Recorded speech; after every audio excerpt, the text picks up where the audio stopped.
Hello, my dear students. Today I am going to start a new lesson, that is lesson number 13 of your book named Vinoba Bhave. So students, क्या आपने भूदान आंदोलन के बारे में कभी सुना है और वो किसने स्टार्ट किया? तो ये जो आज आपका लेसन है ये उसी से रिलेटेड है. विनोबा भावे जो एक बहुत बड़े समाज सेवक थे, उन्होंने ये आंदोलन शुरू किया था और इसे सक्सेसफुली इन्होंने फिनिश भी किया था. So let's start the lesson. Vinoba Bhave was born on 11 September 1895 at Gagoda, a small village in Colaba in Mumbai. Vinoba Bhave जो थे उनका जन्म 11 सितंबर 1895 को मुंबई कोलाबा के एक छोटे से गांव गागोदा में हुआ था. His mother called him Vinya. Vinya's early education took place in the village. उनकी मम्मी उन्हें विनय बुलाती थी और उनकी जो अर्ली एजुकेशन थी, मतलब प्रारंभिक शिक्षा थी, वो गांव में ही हुई थी.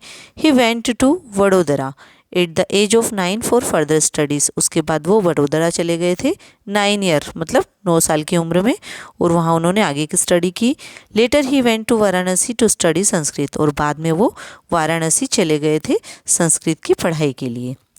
ही cam in contact with Mahatma Gandhi and lived with him at Sabarmati आश्रम. फिर जब वो महात्मा गांधी के कांटेक्ट में आए, मतलब जब महात्मा गांधी से वो मिले, तो उन्हीं के साथ वो साबरमती आश्रम में रहने लगे थे. Vinoba as he was called by Mahatma Gandhi. उन्हें महात्मा गांधी ने विनोबा नाम दिया था. Found the purpose of his life there. He took part in Jhanda Satyagraha movement and went to jail at Nagpur. तो जो विनोबा भावे थे वो उनको अपना पर्पस मिल गया था कि मुझे अब इन जो गांधी जी ने एक झंडा सत्याग्रह मूवमेंट था उसको शुरू किया था, तो उसमें वो उन्होंने भी हिस्सा लिया और वो उसका हिस्सा बने, और इसके लिए उन्हें जेल भी जाना पड़ा नागपुर में. The poverty and deprivation suffered by Indian small farmers and landless labours moved him the most. फिर विनोबा भावे ने देखा कि जो स्मॉल फार्मर्स मतलब जो छोटे किसान और लैंडलेस लेबर्स जो ये जिनके भूमिहीन मजदूर जो होते हैं, उन लोगों की परेशानी को उन्होंने देखा, तो उनको लगा he decided to place himself at their service. तो उन्हें लगा कि मुझे इनके लिए कुछ करना होगा, और फिर उन्होंने डिसाइड किया कि मैं अब इन्हीं के लिए सेवा दूंगा. He truly understood that most of the land was owned by few people. फिर उन्हें ये समझ में आ गया कि मोस्ट ऑफ द पीपल मतलब जो बहुत सारे लोग होते हैं, उनकी खुद की ज़मीन उनके पास होनी चाहिए. They called themselves land Lord's.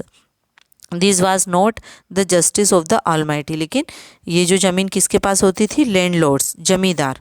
वो बहुत सारी ज़मीन उनके पास होती थी, तो वो सोचते थे कि ये जो सर्वशक्तिमान का सही निर्णय नहीं है, जस्टिस सही नहीं है ये.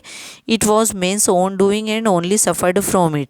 मतलब ये मनुष्य की खुद का होना चाहिए, निजी होना चाहिए, और उसी को वो मिलना चाहिए. If landlords could donate some of their land to the landless all would be happy he thought. तो वो सोचते थे कि जितने भी लैंड लॉर्ड्स होते हैं, जो जमींदार होते हैं, वो अपनी ज़मीन दान करें ऐसे लोगों को, ऐसे लैंडलेस फार्मर्स को जिनके पास ज़मीन नहीं होती, तो सभी लोग खुश हो जाएंगे, हैप्पी हो जाएंगे. Vinoba travelled a lot and made people of all sections of the society.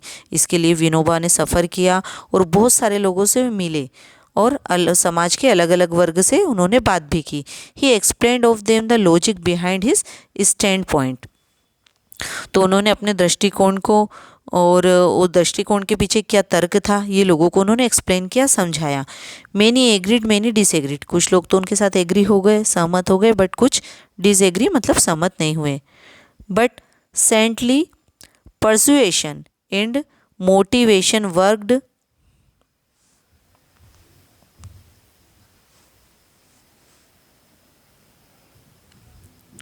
Wonders. लेकिन जब उन्होंने अपना बहुत हार्ड वर्क किया और लोगों से जब इसके लिए बात की प्रेरणा रूप तरीके से, स्लोली भूदान योजना टुक द शेप ऑफ भूदान आंदोलन. तो धीरे धीरे उनकी जो ये भूदान योजना थी, धीरे धीरे उसने भूदान आंदोलन में कन्वर्ट हो गई, मतलब उसका रूप ले लिया था. The small flickers of a lamp lit up the life of thousand. He made landlords donate their land to the landless. और लोगों में मतलब हजारों लोगों के जीवन में अब एक आशा की ज्योति जगी थी, एक उजाला उन्हें दिखा था। और उन्होंने जितने भी लैंडलॉर्ड्स थे उन्होंने उनसे बात की कि वो अपनी लैंड को डोनेट करें जिनके पास लैंड नहीं है। Vinoba Bhave started this movement from a small village named Pochampalli in the Telangana region of Andhra Pradesh. तो विनोबा भावे जो थे उन्होंने अपना ये जो मूवमेंट है ये कहाँ से शुरू किया?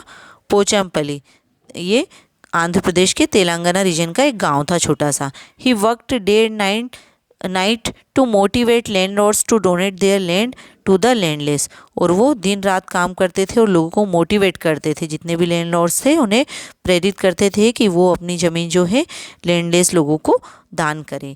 It was a national awaking, और इससे पूरा देश जागृत हो चुका था, मतलब पूरे देश में उनका जो मूवमेंट है शुरू हो चुका था। विनोबा कार्ड इट सर्वोदया, और इसके लिए विनोबा को सभी लोग सर्वोदया बोलने लगे थे। The movement was successful in Uttar Pradesh, Bihar, Madhya Pradesh and Gujarat. उनका जो मूवमेंट था, ये जो आंदोलन था, ये उत्तर प्रदेश, बिहार, मध्य प्रदेश और गुजरात में सक्सेस हो चुका था। The equitable distribution of land was to bring prosperity to the nation along with the feeling of oneness. वो चाहते थे कि जितना भी लैंड है, मतलब जो ज़मीन है, जितना भी वो इक्विटेबल डिस्ट्रीब्यूशन मतलब बराबर सब में मिलनी चाहिए। डिस्ट्रीब्यूशन है ना, बांटना या मिलना हो सकता है वितरण करना, तो बराबर बराबर अगर सब में हो जाएगी तो सभी लोग क्या रहेंगे, हमारा जो देश रहेगा पूरा समृद्धि से भर जाएगा। Vinoba lived in the ashram on the bank of the Pavnar river in Maharashtra. Vinoba जो थे एक आश्रम में रहते थे। वो आश्रम कहाँ था? महाराष्ट्र के पवनार नदी के किनारे था।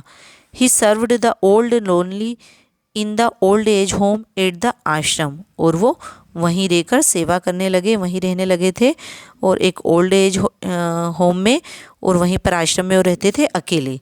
ही himself helped in feeding and nursing them and also in arranging their beds. वे लोगों की हेल्प करते थे, है ना। जिन्हें कैसे हेल्प करते थे? वो अकेले ही रहकर उनकी हेल्प करते थे। उन्हें फीडिंग में मतलब जिन्हें भोजन नहीं मिलता था उन्हें भोजन देते थे, नर्सिंग में उनकी हेल्प करते थे, और उनके बेड्स मतलब सोने की व्यवस्था भी करते थे, अरेंज करते थे वो। He lived like an ascetic of olden days. जैसे पुराने ज़माने में लोग तपस्वी की तरह रहते थे, ऐसे वही रहा करते थे। एसेटिक मतलब तपस्वी। ही ब्रीथड हिज लास्ट ऑन 14 नवंबर 1982। उन्होंने अपनी अंतिम सांस कब ली? 14 नवंबर 1982 में। On the occasion of the Republic day in 1983 he was awarded Bharat Ratna for serving the nation selflessly.